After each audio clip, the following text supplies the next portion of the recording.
Welcome to the Alain Elkann interviews, an unprecedented window into the minds of some of the most well-known and respected figures of the last 25 years. We are with Alexandra Mousavizadeh. Now you're the CEO of Evident, but your story is long. You are prior partner of Tortoise Media. You have created many indexes over your career, right? I mean, I have to read all this long list of things. So you were partner at Tortoise Media. You had responsibility of the 100 index. Then you did the Global AI Index. And at Moody's, you were an analyst at the beginning, interested in the sovereign risk, emerging markets, country risk. Then you were manager at Morgan Stanley, director of Property Index, and then many other things. I mean, you have a long career, but now I think your main job is to be the CEO of Evident, which is producing the Evident AI Index. Can you please tell me a little bit why this Danish woman who you are, who has studied economy, first of all, why you were always interested in emerging countries, in faraway countries, from Africa to other places? I mean, why? Is it by chance or is it by choice? It's by choice. It has ended with the AI world and the mapping and measuring of that. And it started with in my education in AI, I did mathematics and game theory and economics. And game theory lies at the base of a lot of AI today. So I've sort of done a full circle. But as an economist and interested in emerging economies, it took me into working and looking at countries in Africa, but also Russia. I was a Russia analyst for many years, for 15 years, through the transition and through the default of 98 and for 10 years after that.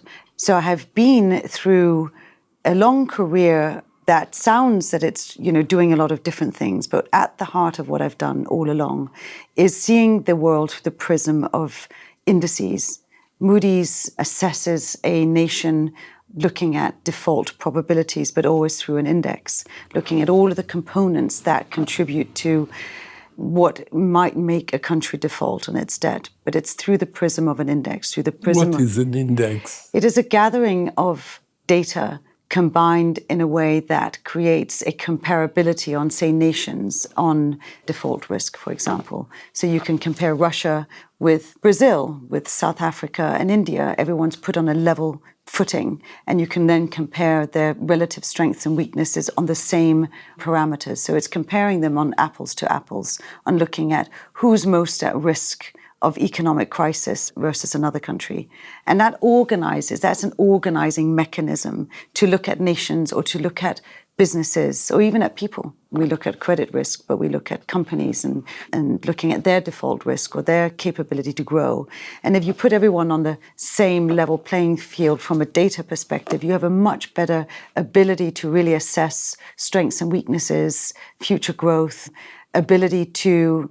But there's many famous indices in the world, and they have really been an inspiration for me, especially building my company, Evident, that I started 2 years ago.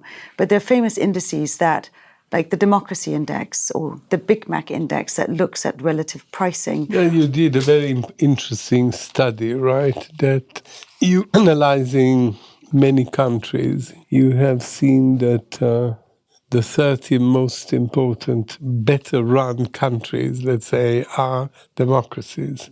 I mean, the 3 best governed are the northern countries, Finland, Sweden, and Norway. And then you go to the less. So this is very interesting. When you decide this, for instance, that there are these 30 countries, then you explain why in your indexes, or they're just numbers and graphics? Yes, so if I step back a bit just to bring us to what we're doing now and the reason for the indices and why I think they're so important. I mean, I very much enjoy the clarity that data brings to the way that we can properly analyze with facts and what is going on. The indices is a particular passion of mine, because I think when you look at through the prism of an index, it also has the impact of change.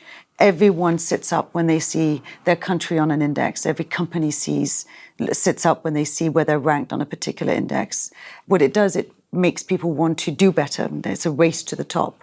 So the data gives the clarity. The index has the potential for impact. You want to move up that index, and the architecture of the index is incredibly important, because you want it to have positive power and positive impact. So it has to be constructed so as you're doing the right things, that what you're inspiring businesses or nations to do doesn't have a negative impact somewhere down the line. It depends, because let's take the example of Moody's. If they downgrade a company or a country, then it has a big influence. Because if they downgrade a country, let's say maybe investors will be less interested or so on. So the impact is negative. It is very important. But the force that has, if a country gets downgraded, will always be because the growth is slowing or the debt dynamics are negative. So it forces the country or the government to take a close look at what are the things that we need to change in order to improve our ranking. And that would always be positive elements, that you need to have a better growth strategy. You need to get your debt down. You need to have more manageable fiscal policies that are creating a better economic environment. So usually, that's a really good example of a forcing mechanism that makes a government do better, which then has a positive impact. You're completely, in the different places where you went, and today in Evident, you are completely independent. Your judgment is a non-partial judgment, non-political. You're not one side or the other. Yes. An index is not really useful if it's not completely independent and very transparent on how it's constructed. What you want to do with an index is create transparency, and we'll get into the AI, the transparency of that in a minute, but the transparency of the methodology, the independence of the methodology, and the clarity of the data sources that you're using. I started getting into the question of how one measures AI as a follow-on for my career at Moody's, developing countries, looking at Russia and Central Asia and Africa, and then again at Morgan Stanley. But it wasn't until 2018 when we had been commissioned to do the first ever global AI index, which means measuring nations on the strength of their AI ecosystems. No one had done it before. And do they know what AI is? Well, that was the first hurdle. And do the people realize why it's so important? There wasn't at the beginning a kind of, suspicion, shyness vis-a-vis the AI, because is it positive, is it negative, is it going to ruin the human person, is it going... I guess that there was a lot of doubt at the beginning. No? I think the doubt is more pronounced today than it was maybe 6 or 7 years ago. As we know, we go way back to the beginning and the coining of the phrase artificial intelligence, which happened in the mid-50s, where it wasn't considered anything but a slight curiosity in terms of what one can do and what is defining artificial intelligence, to about 2017, when there was an emerging thinking around that this is actually an important technology. And as governments, we need to think about how we strengthen our national AI ecosystem so we can be part of this race, so we can develop AI in our nation, whether you're China or the US or Canada, Singapore, Israel, the UK. Everyone emerged with AI strategies to try and create a framing for what are we as a big or small nation able to do, and what role should we play in the development of AI? How do we think about it in terms of developing the talent that's needed, the infrastructure and the compute infrastructure that is needed? It's research and development that needs to be funded, and there was no doubt about that. No one really knew where it was going. And so around that, we built that index, the first index that measured the strength of these ecosystems, because it was clear that there was a race that was starting to begin. on AI. And that race at a national level, at a global level, was beginning. Not a very few days ago, the English Prime Minister said London will be the world center for AI, because of this and that. So this race still exists. And the race is intensifying. It has never been this intense before. There's a race that is happening at a national and a global level. Who wins it? Is it China? Is it the US? And where does Europe sit? But what do you have to win? Isn't it going to be for everyone the same at the end of the day?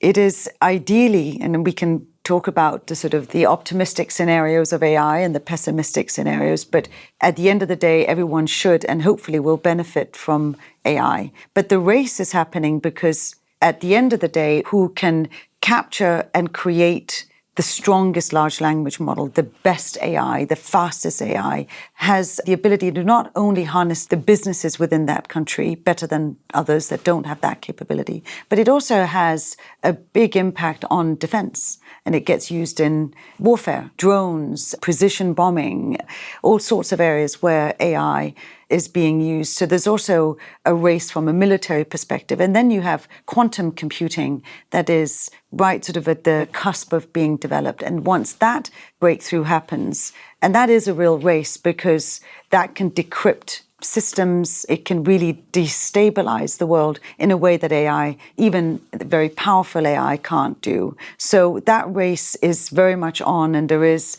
no real knowledge about who's ahead in the race of quantum. A lot of people believe that China is leading the race on quantum capabilities, but we will know when they have it because that is something that will be felt through all of our supply chains and financial systems.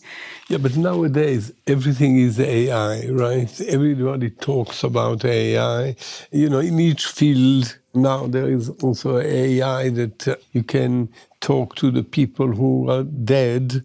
No, if you suddenly nostalgic of your grandmother, you could find a way through AI to talk to your grandmother, which probably will imply great religious problems or ethical problems, right? In a way, then you probably know artists or writers. AI can produce a novel or work of art and all this without the necessity of the writer and all that. So people are afraid of that. And so how do you perceive all this, and what is your main job at Evident? I mean, because I think Evident is more into the banking, no? I mean, the same thing, but in the banking, which banks are well organized? Yes, the lack of clarity there is around where AI is going is one thing around what can it unleash and what are the opportunities that it's unlocking. And then there is also a lot of fear around AI. What is it going to take away of jobs? What is it going to create in terms of systems that we can't control? Is there an existential risk at the end of the day with AI that gets to a point that we create something that mimics consciousness, and it is embedded in so many systems that are able to act like agents. And so you set things in motion and actually you have no control of them at the end of the day. And so there are two schools of thought on AI, and one belongs to those who are very concerned about letting it loose and not actually knowing what is at the end of that path.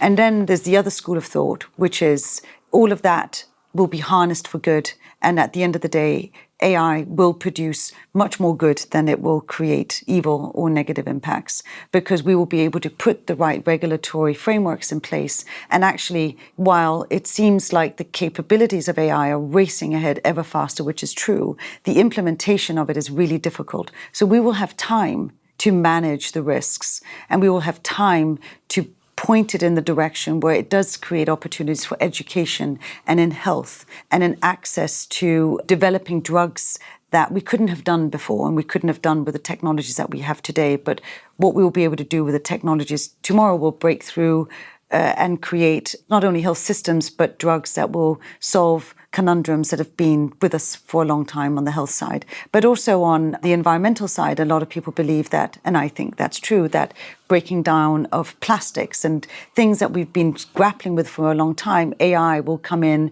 and be able to find the solutions because of the speed with which it can calculate, and the technologies that we have today will find the solutions that will help us solve some of the big climate issues that we have today and others. And so with that in mind, there's also what can it do for businesses in terms of reorganizing and rethinking the way businesses work, but also harnessing employees with tools that can make them so much more efficient and actually focus on the bigger problems and make them much more productive down the road. But so what we've seen and what we do at Evident is that there's been a lot of investment in AI in the last decade, but businesses have really started to accelerate their investments into AI, not knowing exactly where it's going, but knowing that they have to do it. Just like investing in the internet and getting emails on stream and smartphones, businesses were doing that for productivity gains and efficiency gains. And that this is sort of similar to that time, but of course much more powerful because the technology is much more powerful today. So what we try to do at Evident and what we've established is the first ever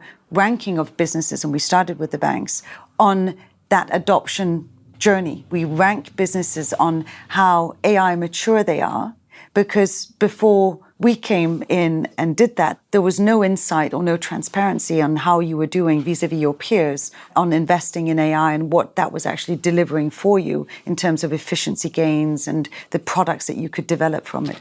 So the mission with Evident is to create the global standard benchmark of AI adoption. And the vision is also that we create transparency around it. So if you're a business that is starting to look at investing in AI for your business, you'll be able to use what we've created to show what are the businesses that are slightly further ahead. What do they do? What have they done?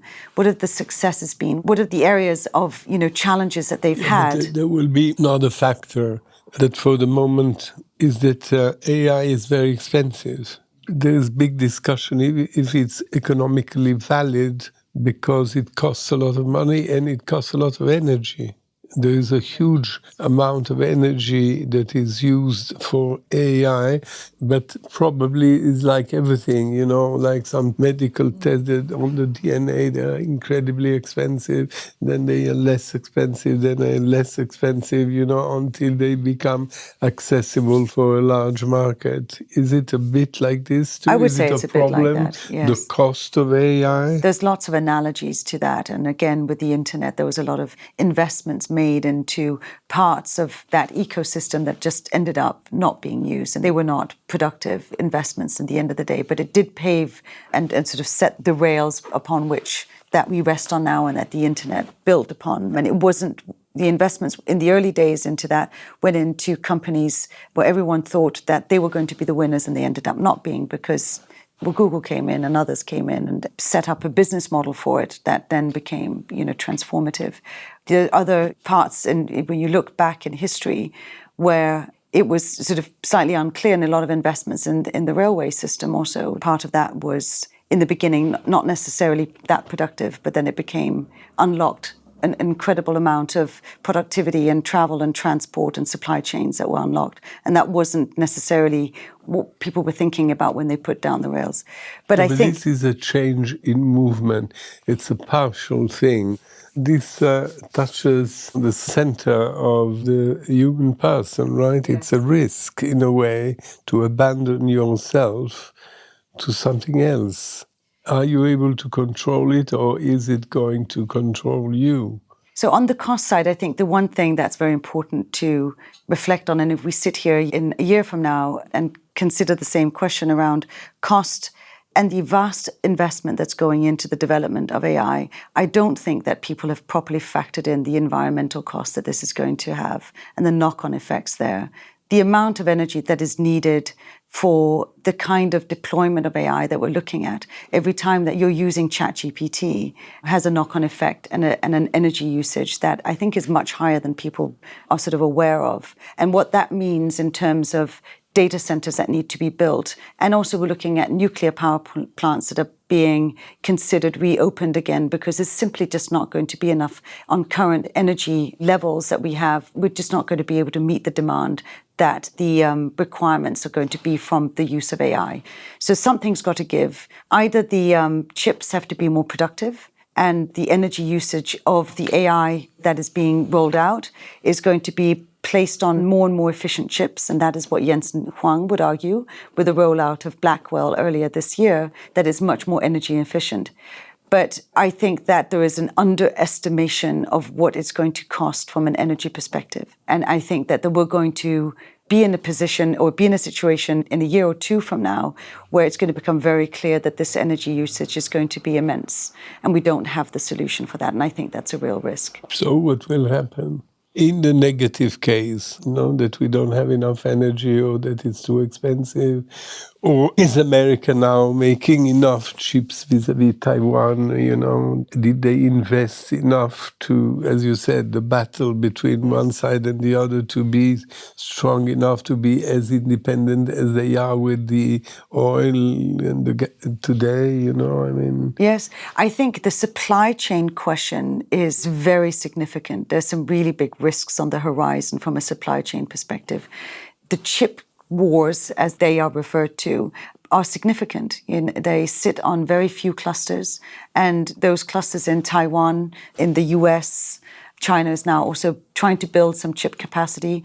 There's also a cluster in Amsterdam. When you look at the importance of chips in the supply chain of AI, and also just compute in general, that is incredibly important for the way we live and our businesses to function, that they rest on such few clusters and nodes of development is a huge risk to economic growth in the future if there's a war with Taiwan, for example, or if there's a disruption anywhere else in the supply chain of chips. And that's what is having this impact on geopolitics and what is inspiring a lot of the current policy by the Biden administration towards China to try and hamper development of Chinese capabilities and enhance the ability for the US to in-house those and develop them nationally and create these national champions and not be reliant on anyone else.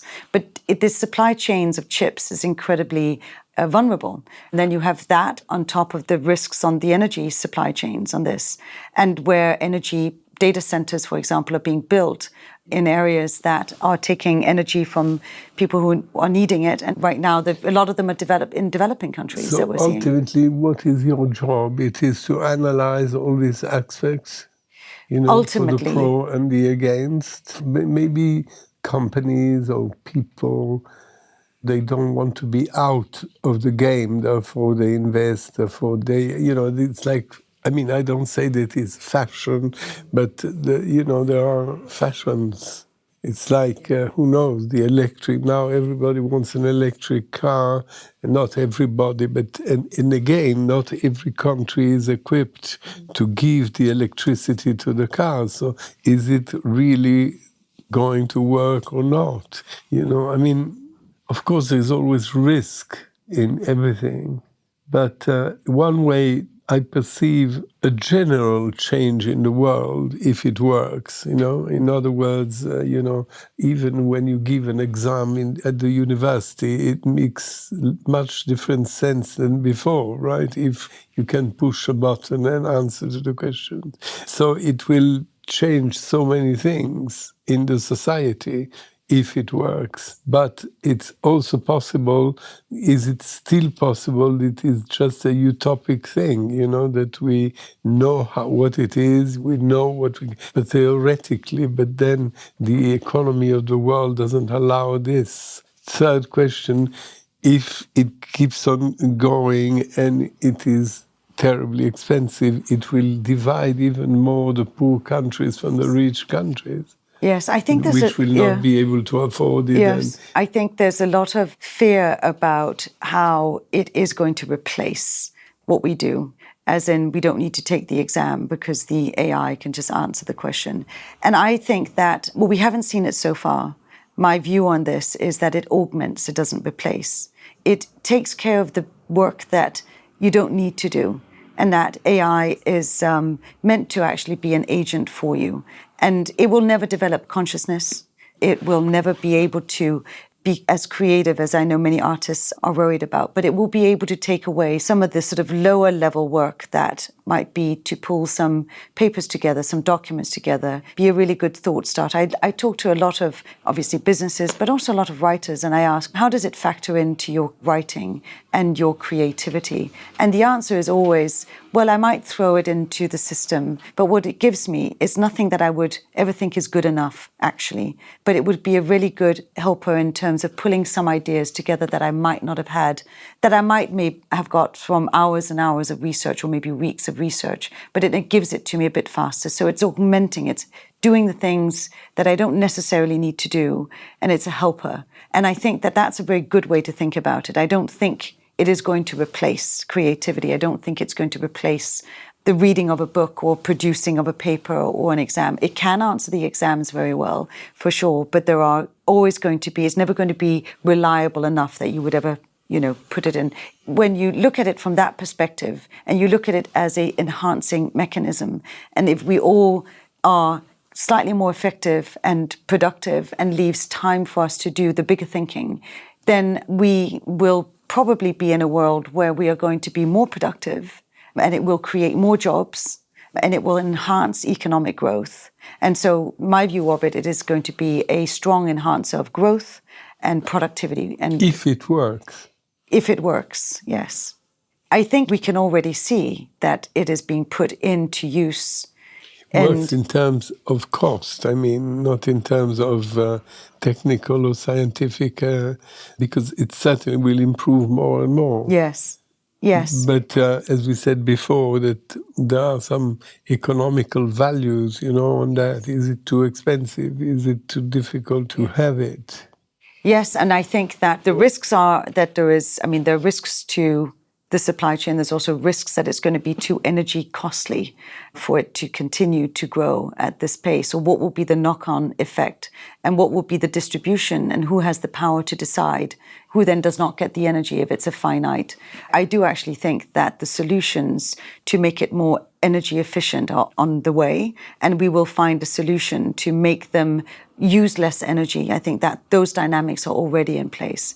But you're right. There is the risk that it will be creating big disruptions on the energy market, and it can lead to higher oil prices and reopening of risky nuclear power plants at a speed that might not be safe. So there are definitely risks on the horizon. So how are you doing your work?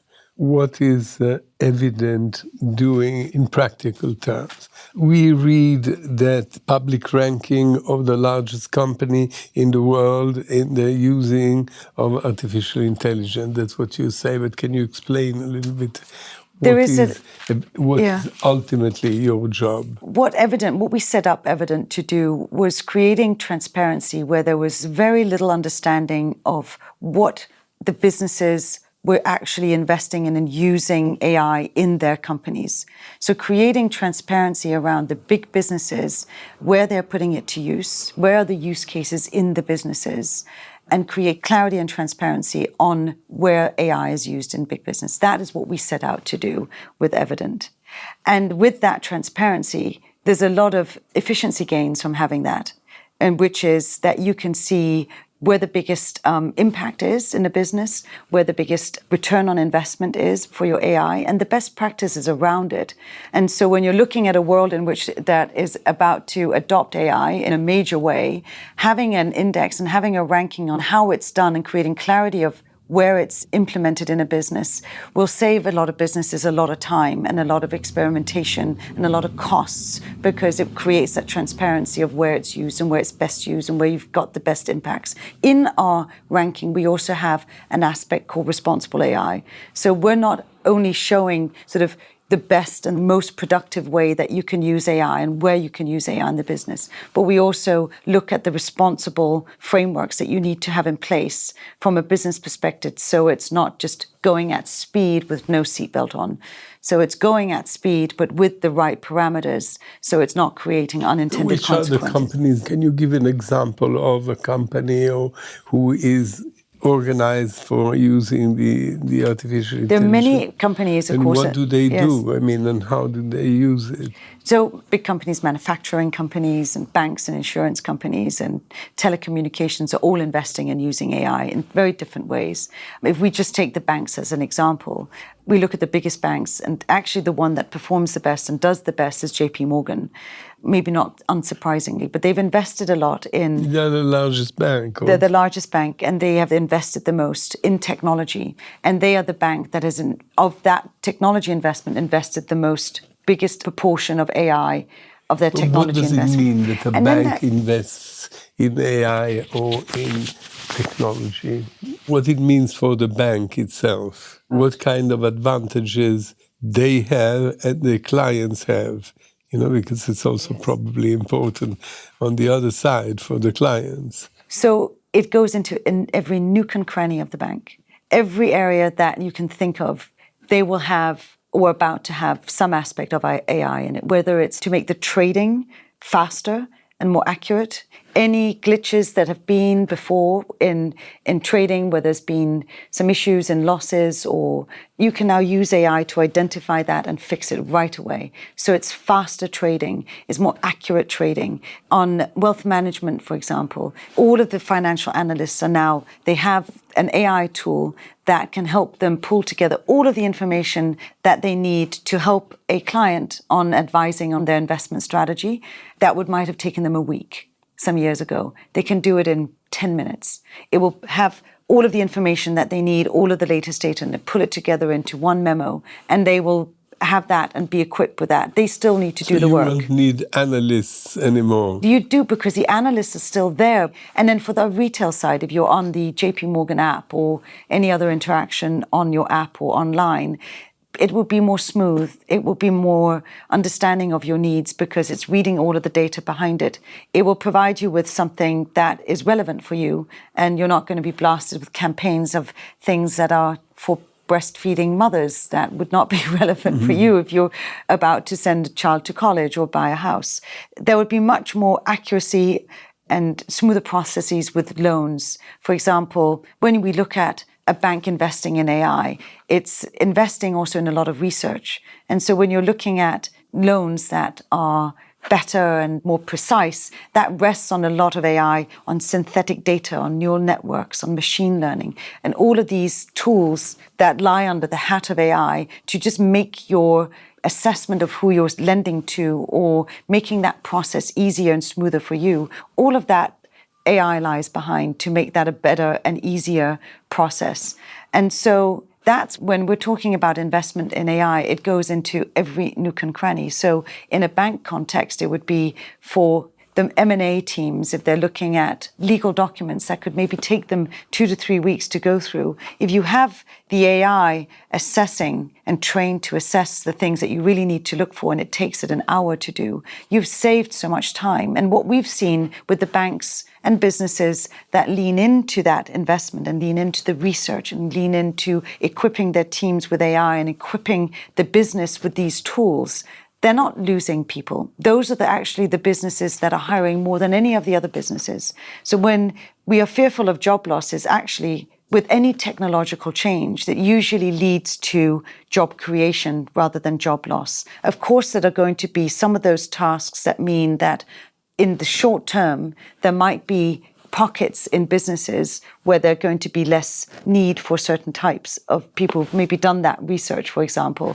or the analyst hours. In other words, you tell me that there are not only new jobs in the sense of numbers of people employed, but also a different kind of job. And therefore in universities, or personally, I don't know, but this progress is going very fast. And so you don't have the time to study it, because when you have studied, something else happens, right? And even the engineers should be different in a way, no? It changes very quickly. I often get this question around what should I advise my children to study? It's a very interesting question because it is with the technology that is changing so rapidly. It's better to study Greek philosophy or archaeology in the sense that this is not going to change the past, but this fast. Look even in the objects. When we went from telephone to BlackBerry, then we went to the iPhone. Whenever there is a change, all the rest is obsolete very quickly. Yes. The demonstration of mathematicians, I think it was in Oxford when the calculator was first produced for the market. You know, there was a demand for calculators to be banned and that children would never learn their mathematics properly. And as we know, that's not the case. And people are studying mathematics and pure mathematics and applied mathematics to a degree far surpassing what we would probably ever have thought. And I think that this is the similar argument, that we're not going to be less capable of progress and thinking because of AI. AI and the tools that are put in our hands will only support and augment and take away tasks that are not necessary for us to actually have more room to think about progress and innovation. And it's only going to help us innovate more. So, and I also think that when it comes to studying, yes, it is changing very quickly, but I don't think the fundamentals go away. History, Greek, music, theatre, English, all of that is just as important to study as it has been in the past. A lot of innovation, and whether it's quantum physics, whether it's quantum computing, whether it's AI, rests on mathematics. And I would say it's always important, if there's anything that I would advise, is that we continue to encourage people, women and men, to study mathematics very deeply, because that is at the root, and that's the foundations of the innovations that we've been seeing for the last many decades. And I think that is incredibly important to continue. Yeah, but it's good to study mathematics, yes, but we can see in universities at the moment, but this is a general society problem, that all this technology and this mathematics and this science are becoming so important that they undergrade immensely the study of humanities. And therefore, the formation of a person is changing completely. If you lose the humanities, you know, it's like if you think you can talk to your grandmother who's dead and recreate your grandmother, even if it sounds crazy, if it becomes a habit, you will have abolished the concept of death, de la mort, because nobody's going to die.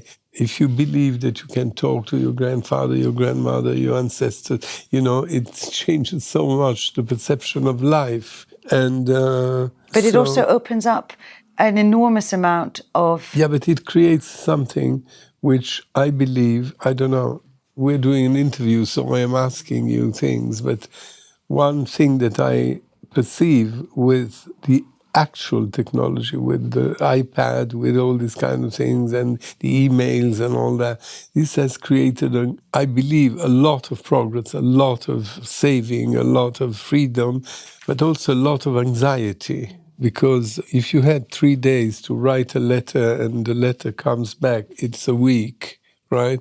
Now, if somebody doesn't answer to your email in the next 15 minutes, you think, does he hate me? What did I do wrong? You know, it creates a kind of anxiety, or you wait for the email to come, right? Another kind of anxiety can be the one of AI. You said JP Morgan is much better involved in that, therefore the services will improve. And so if I am in another bank, I will say, oh my God, why don't you have this? You know, it will create a kind of anxiety that you must be that, whatever it is. Because otherwise people will be uncomfortable.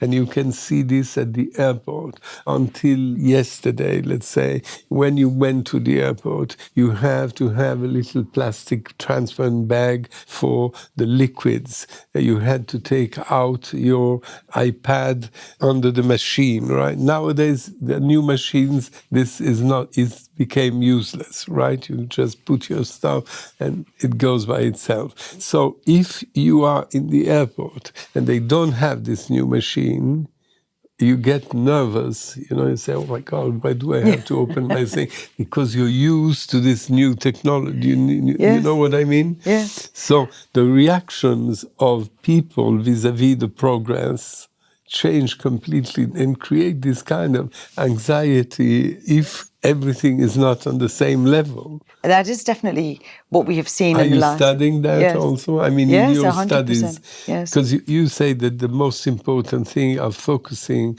first of all, focusing, right? But focusing on ambition, talent, innovation, and responsibility, right? These are the 4 items that you have underlined. It's not a question of fashion. It's not the anxiety not to have a Chanel bag for a woman, right? It's a different kind of anxiety. The quest for speed and rapid response has seeped into the way that we live today. And of course, with social media, we know that a lot of youngsters are also, you know, that anxiety is coming through in mental health statistics and suicide rates, which are alarmingly high among, you know, and the anxiety levels among the young, and not only just the young, I think also the old.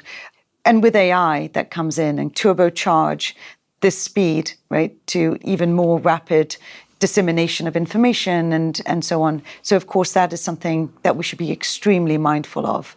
But I also think that the risks that come from not embracing the technology are significant. And the countries that don't have the same access will, if you look at inequality across the world. That's what we said before, yes, right? Inequality of the world, if your governments are not giving you access and creating environments that actually give you access to AI for your business, for your education, for your health development and drug discovery and so on, that is going to be a very different path from the countries that are embracing it, because the level of services and drug availability, the business growth and so on, I worry about the gap and the bifurcation that might happen in the world of the nations that move ahead with this technology and those that will fall behind. And I think that is exactly the same for businesses. I do think that the risk for those that don't embrace it, right, will fall behind. And I think the risk for jobs is actually not the businesses that use AI. I think they are going to be hiring more and growing more and creating more jobs. The risk for jobs, I think, are the businesses that actually don't embrace it. So I do think that we are going to maybe be in a slightly more bifurcated world going forward, which I worry about. And that means that this technology and the embrace of it is going so quickly right now, and it's accelerating at such a pace that it is becoming harder and harder to keep up.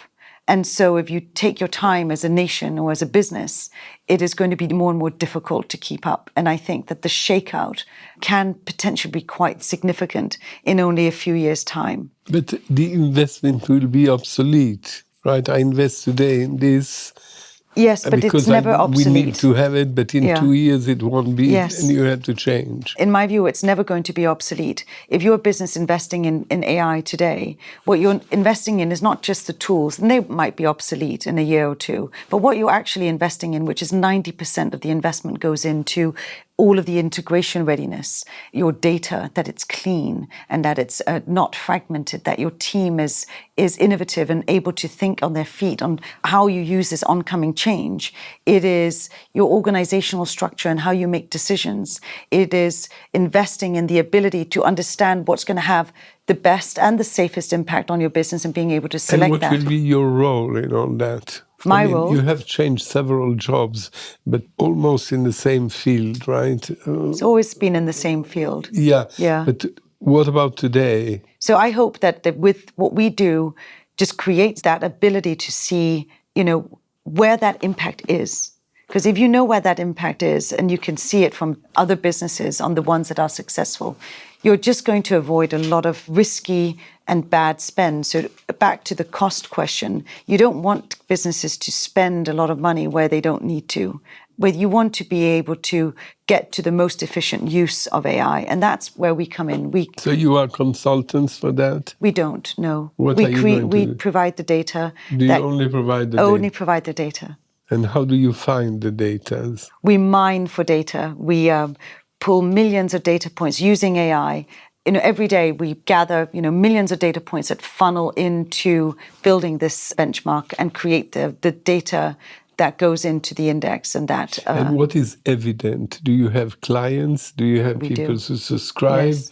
People come and say, people subscribe to our data, and we sell the data underlying all of the ranking is public, which is very important to me, that it is public, that it's a public service in a way. You can see, who's leading and why, and we write a lot about what are the mechanisms, what do the leading businesses do, and how do you onboard all of this technology as it's changing. But if you want to have more information around what's really driving those rankings, they pay to get access to that, because that's a lot of work on it. Why did you decide to move? I built the Global AI Index at Tortoise Media in 2018, and we were the first to really get our arms around measuring something as nebulous as AI, how you develop it and how you deploy it. And we were pioneers at the time. No one else had done it. And because of that, we've sort of built a presence of a team and expertise in AI measurement. And as businesses were starting to invest more into AI, they came to us and said, we really need clarity on this. I'm spending all this money. I don't know where it's, am I applying it in the same way that my peers are? How do I do it safely? How do I do it correctly? How do I do it without too much waste? What are the things I need to focus on? You've got a global AI index. Can you build one for businesses? And so I said, yes, I will. How many people you are, and are you based in London? We're based in London and New York, as we have a team of about 35. Because you worked 10 years at Moody's in New York. Yes, I did. Is it different to work in New York and work in London? It is a bit different. Pace is a bit faster, but it's also good to have a team in London. Very strong team of data scientists. And there's a lot happening in the UK on AI as well, with DeepMind here. Did AI UK are equal to America? I mean, no. So we're still far away. US is leading by far. Ultimately, what you say is like an old Japanese proverb, right? You cannot go against the wind. You cannot go against the wind. You cannot go against the wind. It is happening, whether we like it or not. We cannot stop the research. We cannot stop the change. The acceleration is breathtaking, and it's surpassing Moore's law by far. And we have never seen technology change this quickly, but we cannot stop it. Thank you. Alain Elkann interviews.